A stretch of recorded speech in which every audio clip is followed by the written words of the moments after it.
Performance में talent तो इस हाई प्रेशर मुकाबले अपनी परफॉर्मेंसेज में तब्दील करना वो बिल्कुल संजू सैमसन पे भी तो बैठा ही होती, क्योंकि 10 साल से वो टैलेंट का टैग तो खूब साथ चल रहा है, लेकिन अब वो परफॉर्मेंसेज का बैच है। क्वार्टर सेमीज दोनों में ऑलमोस्ट मैच जिता पा रही। नहीं बिल्कुल, क्योंकि मैं जो पिछली इनिंग थी ना, मैं उसको सारे क्रेडिट उसको देना चाहूंगा, क्योंकि आप ना आउट हो गए नहीं गए, आप नॉट आउट हो गए हैं। मैं जितने भी बैट्समैन अगर बात करते हैं ना, वो चीज़ सुनता हूँ कि जब भी उन्हें कोई बोलता है ना कि तू नॉट आउट होके आया, तू मैच खत्म करके आया है, तो कॉन्फिडेंस अलग रहता है। और वो 2 इनिंग ना पहले वर्ल्ड कप स्टार्ट होने से पहले की जो ये ड्रॉप होंगे, ये होंगे, सब कुछ मतलब एक इंसान होता है कि ये चीज़ ना जब लिखी होती है। डिफरेंस सपोज अगर इनका कैच चला जाता वहाँ 30 पे 2 हो जाते तो शायद भारत इतनी तेजी से आगे नहीं भागता। बट इन्होंने क्या किया, इन्होंने जिस तरीके से रन गति को तेजी से बढ़ाया है ना, वो सबके लिए प्लेटफॉर्म सेट कर दिया। 8 ओवर में तो ये 100 रन लगा के बैठे हुए थे, ये और ईशान किशन, ये मान ही नहीं रहे थे किसी को। और मुझे लगता है अगर ये 20 ओवर खेल जाते तो शायद 270 भी बना देते। यार आज तक डेट में कुछ भी हो सकता है। अब ऐसे मैच के बाद तो मुझे लगता है कि पॉसिबल है यार, 270 भी पॉसिबल है, 280 भी पॉसिबल है।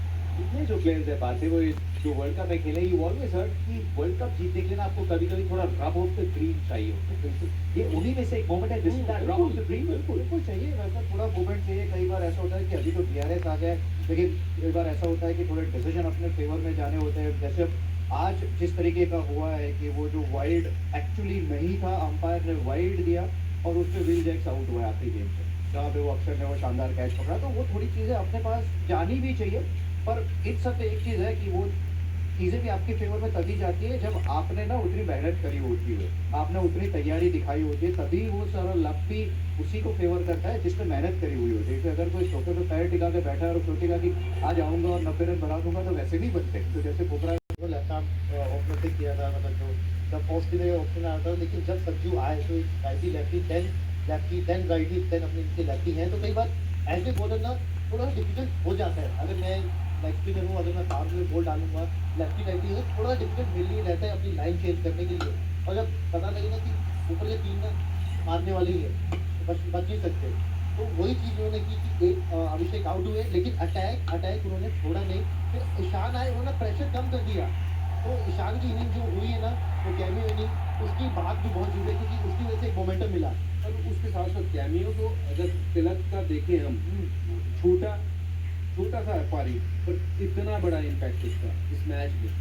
4 तो छक्के मार गया वो, तो थोड़ी सी गेंदें खेल के वो रनों को ठक ऊपर से ले गया और वही फर्क रह गया। एक हिट की बात थी एंड में। कैन यू इमेजिन अगर एक हिट नहीं लगी होती तो क्या होता। मतलब हम जितना अभी ये गुणगान कर रहे हैं, ये हम कह रहे हैं कि यार ये क्या हो गया, कैसे चेज हो गया, हम सब उसमें पड़े होते शौक में कि इतने रन भी चेज हो सकते हैं। तो वही ना कि वो छोटे छोटे कॉन्ट्रीब्यूशन भी पार्टी ने का, वो अक्षर का ब्रिलियंट कैच, एक नहीं दो भाग के, और उसके बाद तिलक की वो पारी, शिवम दुबे का ऊपर आना और टेक ऑन करना सीधे सीधे आते ही। तो ये छोटी छोटी जो चीज़ें हैं ना, सही तरीके से करते हैं। और दूसरी एक चीज़ ना, अब तक पिछले 1 डेढ़ साल में हमने फील्डिंग की बहुत आलोचना करी है, तो आज अगर जो डिफरेंस है ना ये 7 रन का, 1 हिट का, वो सारा वो फील्डिंग एफर्ट की आपको सराहना करनी पड़ेगी, क्योंकि जिस तरीके की फील्डिंग हमने कैच पकड़े, उन्होंने छोड़ा है। उन्होंने छोड़ा था। तो खाली वो अक्षर की 3 कैच नहीं, वो जहाँ पे तिलक वर्मा ने भी जो एक बाउंड्री पे वो जो कैच पकड़ा है। देखो क्रूशियल मोमेंट पे आपको ना वो कैचेस बहुत मायने रखते हैं, इसीलिए वो कहते हैं कैचेस विन मैचेस। और आज का जो मैच है ना, वो बहुत तगड़ा उदाहरण था कि आपने कैचेस पकड़े, इसलिए आप मैच जीते। मतलब ऐसा भी लगता है कि जो मैचेस शायद आप जीत चुके हैं, आप क्वालिफाई कर चुके हैं, आप चाहते तो हैं कि हर मैच में फील्डिंग का ऑलमोस्ट एटीट्यूड है, लेकिन ये जो बड़े मैचेस हैं उसमें भारत की कैचिंग एक्चुअली बड़ी तगड़ी रही है। चाहे आप 2024 देखिए और अब तो सूर्य कुमार यादव क्योंकि कैप्टन है, तो आपके आप कह रहे हैं कि फिर से अभी देखता हूँ ये क्या, ये तो मेरा ही घर है, मतलब पूरे घर के खाने की बर्बादी हुई है। मुझे पता था, हो ना हो इसमें कॉकरोच गैंग का ही हाथ है। बहुत गलत किया इन्होंने। खाना उड़ाया, बहुत मजा आया। ये ले मजा। थोड़ी स्पीड बढ़ाओ वीरू, बनाता हूँ ना बाबा। कुछ भी करो, मैं नहीं छोड़ूंगा। भूख लगे ना बाबा। वीरू को पकाया, बड़ा मजा आया। मजा तो अब आएगा। हाँ? मजा छोड़, सजा मिल गई रे बाबा। हाँ मामू।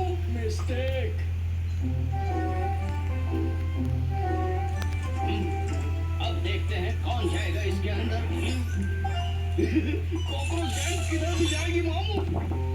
कुछ और है क्या रे बाबा? ट्राई करो वीडू, try but don't cry. 44% battery गई है कि दुर्गंधी, पहले तो बदबू कहाँ से आ रही है? मेरा मुंह जैसा रे बाबा। मैं लेटरिन में ले जा रहा हूँ इस फोन को टट्टी करने के लिए। इसको फोन को लेके जाना पड़ा 35,000 का फोन। इसके लिए जो डायलॉग मारा था ना वो भी शायद वो बढ़िया लगा था। वो भी बोल रहा 35,000 का फोन लेके जाऊंगा लेटरिन।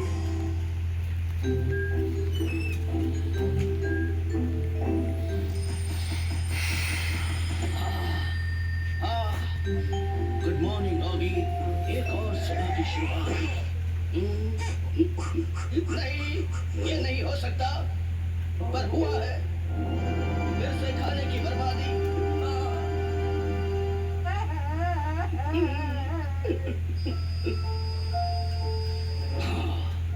हो गई सारी तैयारी, जाल पूरी तरह बिछ गया।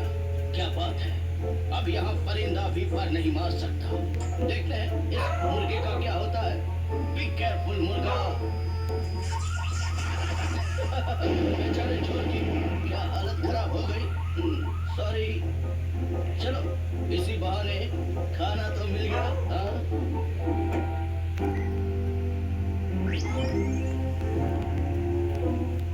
बिछा दिया है जाल। अब देख कॉकरोच गैंग का कमाल। मैं तैयार हूँ रे बाबा, अब कूदने की बारी। पहुंच गया रे बाबा। तुझे 10 में से 10। कुछ तो खुला नहीं, हैंडल हाथ में आ गया रे बाबा। अबे तेरी वजह से हम लोग नीचे चले आए। लेकिन अच्छा हुआ मामू, रुक जाओ साथियों।